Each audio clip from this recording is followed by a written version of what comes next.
Now, which understanding of that death, particular atonement or general atonement, which view truly magnifies the greatness of that love to the heart of the child of God, the heart of a believer?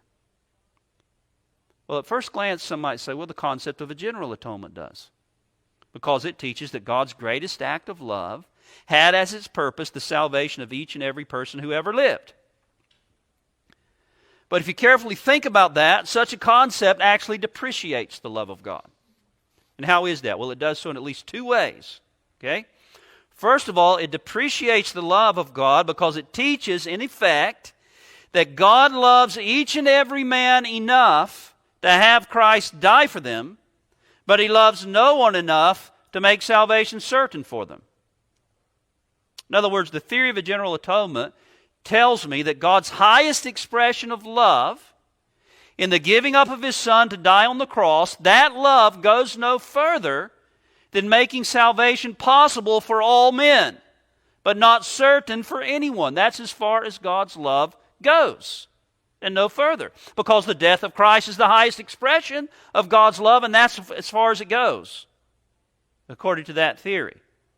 Furthermore, if Christ died in the same way for each and every man who has ever lived, and that death is the highest expression of God's love, then that also tells me that while loving each and every man enough to send Christ to die for them, God does not love many of those same men enough to even send the gospel to them, to acquaint them with what Christ has done for them. Instead, many for whom Christ died never hear the gospel. Now, I know that someone may come back and say, but that's the church's fault, not God's fault. Yes, but that's not the full picture.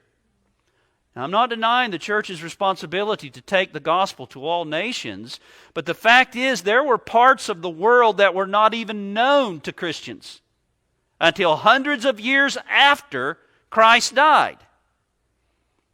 So the advocate of a general atonement is telling me that God's highest expression of love was the giving of His Son to die on the cross, but with respect to those who lived in America, for instance, before it was discovered by Christians, God loved all of those people enough to send Christ to die for them, but not enough to send the gospel to tell them about it. Or we could go to the book of Acts. When Paul essayed to go to Bithynia, then God said, no, go to Asia, no. God sent him a vision, said, I want you to take the gospel to Macedonia. Well, what right does God have to decide that? Well, He's sovereign, right? So you see what I'm saying? The doctrine of a general atonement depreciates the highest expression of God's love in the giving of His Son by teaching, in effect, that God's highest expression of love goes no further than making salvation possible for all men, but not certain for anyone. In fact, it doesn't even make it possible for all men, because many for whom Christ died never had the gospel sent to them. So according to the theory of a general atonement, God's greatest act of love wasn't all that great. It didn't really do all that much for those who are the objects of that love. Secondly, and most importantly, the theory of a general atonement depreciates the love of God in another way. It does so by teaching, in effect, that God's love for His people is no different and no greater than His love for the damned in hell. Think about it. The Bible is clear that God's highest expression of love was the giving up of His Son to die on the cross. The Bible's clear about that.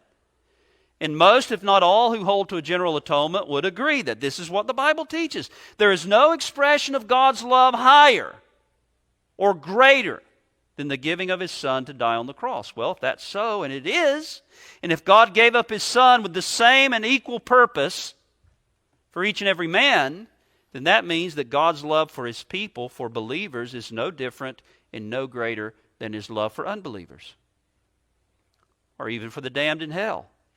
In fact, it means, therefore, that throughout the endless ages of eternity, God will have no greater love for the saints in heaven than He has for the multitudes in hell. For they were all the objects of God's highest expression of love.